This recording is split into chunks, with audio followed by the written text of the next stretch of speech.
Olá amigo, olá amiga, é bom encontrar-nos aqui a cada semana para juntos, quer através da Rádio Tranquilidade, quer através dos nossos canais de YouTube ou Facebook, nós vermos um pouco mais daquilo que o livro de Deuteronômio nos traz.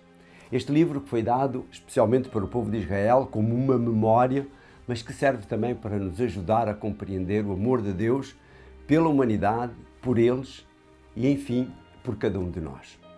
Partilhe estes links com os teus amigos para que eles possam ter acesso também a estas verdades que são verdades da Palavra de Deus. Não verdades minhas, não verdades do manual, mas verdades da Palavra de Deus.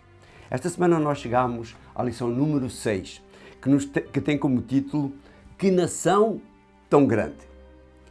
A semana passada nós vimos a recomendação de Deus quanto à relação que os israelitas deviam ter com os povos estrangeiros, tanto dentro quanto fora de portas ou dentro do seu país. Esta semana iremos ver mais um pouco do que seria necessário para que eles, enquanto nação, fossem um exemplo, fossem uma luz, fossem um farol para as nações que estavam ao seu redor. Uma parte disso começava com a sua organização político-religiosa. Eles eram uma teocracia. E é disso que fala o texto base da nossa lição e que vem no capítulo 4 e no versículo 8 do livro de Deuteronômio, e que nos diz assim: e que nação, mesmo das grandes, tem leis e preceitos tão justos como esta lei que eu hoje vos apresento. Nos 3 primeiros capítulos de Deuteronômio, Moisés dá uma lição de história ao povo e a nós também, mostrando como tinham chegado até ali e tudo o que Deus tinha feito para que isso acontecesse. Agora Moisés, tendo como base esse pano de fundo, vai apelar a uma resposta positiva do povo no sentido de obedecerem ao Deus que os tinha guiado, protegido e alimentado até ali. É por isso que o capítulo 4 começa com esta chamada de atenção quanto à obediência à vontade de Deus expressa nas leis que lhe tinham sido dadas. Vê o que diz o verso 1 e 2 do capítulo 4. Ó povo de Israel, presta atenção às leis e preceitos que eu te ensino. Se os cumprirem, terão vida e poderão ir tomar posse da terra que o Senhor, Deus dos vossos antepassados, vos dá. E no verso 2, não modifiquem as leis do Senhor vosso Deus, que eu vos dou, nem para mais, nem para menos. Observem-nas integralmente. Moisés chama-os a atenção para a obediência integral às leis dadas por Deus e o resultado dessa obediência, mas também os chama a atenção para a tentação de as modificarem. Na sua história até ali, eles já tinham visto o resultado da desobediência e da obediência. Moisés realça especialmente o resultado da desobediência quando lhes recorda o que tinha acontecido em Baal-Peor, com a sua mistura com o povo daquele lugar, a quem Deus tinha recomendado que não se misturassem. Dessa mistura resultou a desobediência tanto ao 7º mandamento quanto ao 1º mandamento. Ao endurecerem a sua consciência com o pecado físico do 7º mandamento, ficaram prontos a cair no pecado espiritual, que era o grande objetivo do tentador. Nós, quais espectadores de um filme histórico, também podemos ver o resultado das modificações que eles acabaram por fazer e especialmente da chamada de atenção que receberam por parte de Jesus. Jesus é muito enfático nos versos 6 a 8 do capítulo 15 de Mateus, onde ele lhes diz, desse modo, tiram valor à palavra de Deus para seguirem o que é apenas uma tradição vossa. No verso 7, fingidos, razão tinha o profeta Isaías para dizer a vosso respeito, e continua no verso 8, este povo honra-me com palavras, mas o seu coração está longe de mim. Quando nós olhamos para os acrescentos que fizeram, vemos como os mesmos acabaram por afetar as suas obrigações familiares, as suas obrigações para com os necessitados, as suas obrigações para com os estrangeiros e até mesmo as suas obrigações para com Deus. Mas voltando ao que aconteceu em Baal-Peor, verificamos que houve muitos que não se deixaram contaminar, como aconteceu com uma grande parte deles. Esses que não se deixaram contaminar eram aqueles que estavam naquela altura perante Moisés, que ouviam o seu discurso. aqueles que tinham, conforme diz o verso 4, permanecido fiéis ao Senhor. A palavra hebraica para permanecestes fiéis, ou como está traduzido noutras versões, vos chegastes, é a palavra debeque. Esta palavra, mal pronunciada por mim, significa uma forte adesão a algo que é exterior a nós, como por exemplo a ordem dada por por Deus a Adão de apegar-se à sua mulher, ou a atitude de Ruth para com a sua sogra quando esta recomenda às suas noras que voltem para junto da sua família. E ela diz, conforme o texto de Ruth, apegou-se mais a ela. Esta recomendação de Moisés para que se apegasse ao Senhor, usando a mesma expressão hebraica, ocorre pelo menos mais 4 vezes no livro de Deuteronômio.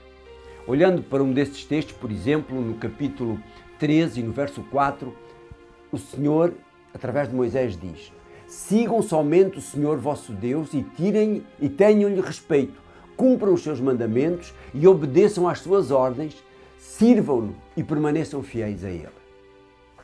Como eu dizia, olhando para este texto, vamos encontrar uma relação direta com o mesmo, especialmente nos resultados disso, quando nós olhamos para o verso 24, por exemplo, da carta de Judas, ou então na primeira carta aos Coríntios, no capítulo 10 e no verso 13. Vamos ver então Judas, versículo 24, onde Deus diz: Deus que tem o poder de vos livrar do mal e vos apresentar sem pecado e cheios de alegria na sua glória. Depois Paulo, no outro texto de Coríntios, diz: as provações porque têm passado são normais na vida humana, pois Deus é fiel e não deixará que sejam provados acima das vossas forças. Se Ele vos envia uma provação, também fará com que encontrem a maneira de a suportar. Este é o resultado desta relação direta com Deus. Este seria o resultado de uma relação direta com Deus por parte daquele povo às portas de Canaã. Ao fazê-lo, as outras nações olhariam para eles e diriam aquilo que Moisés antevê nos versos 6 a 8 de Deuteronômio no capítulo 4. Vamos ver, no verso 6, aceitem-nos e ponham-nos em prática e os outros povos hão de ver nisso um sinal de sabedoria e de inteligência.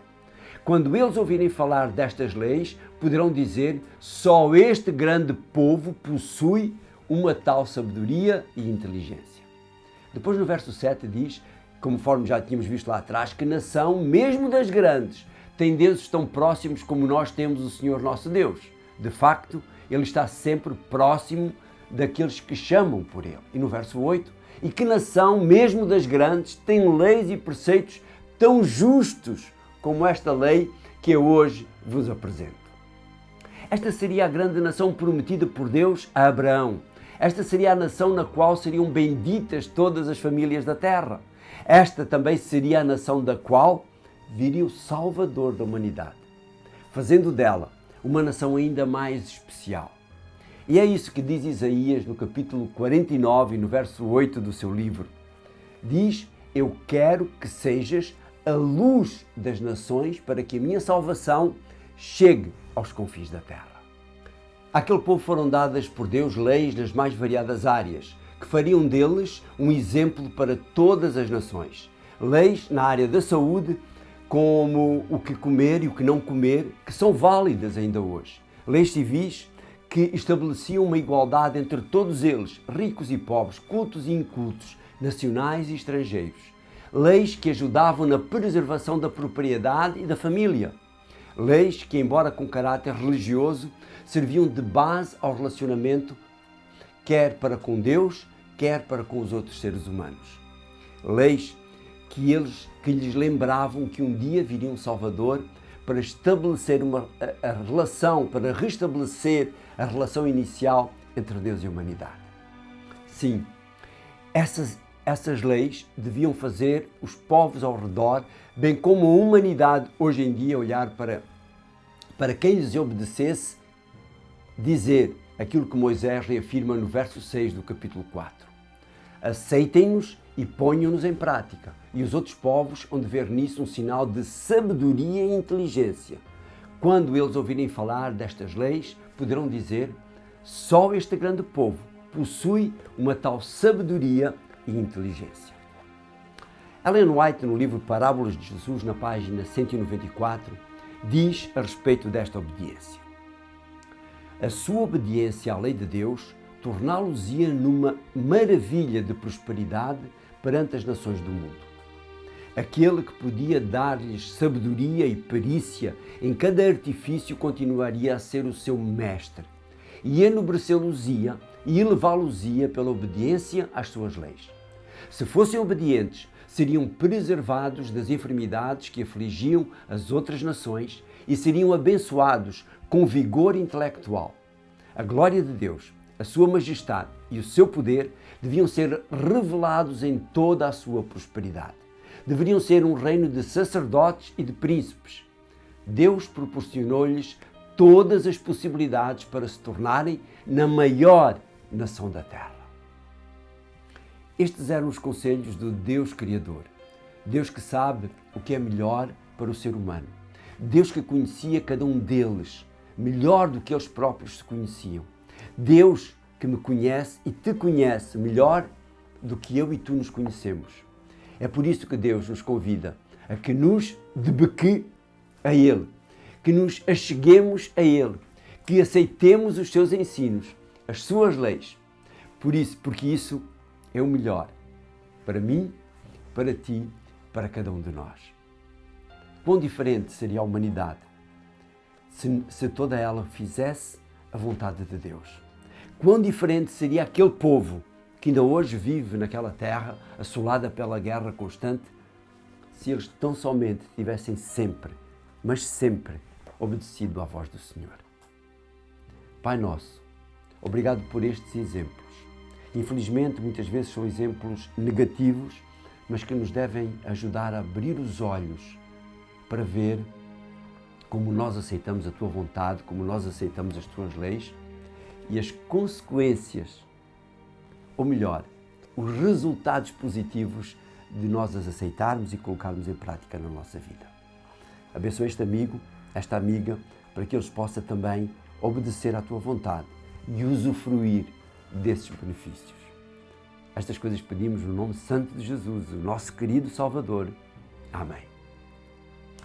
A semana que vem voltamos a encontrar-nos aqui para estudar um pouquinho mais. Vamos avançar, vamos chegar à lição número 7, que tem como título A Lei e a Graça.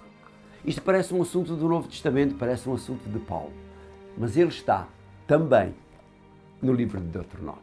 Um abraço e até para a semana.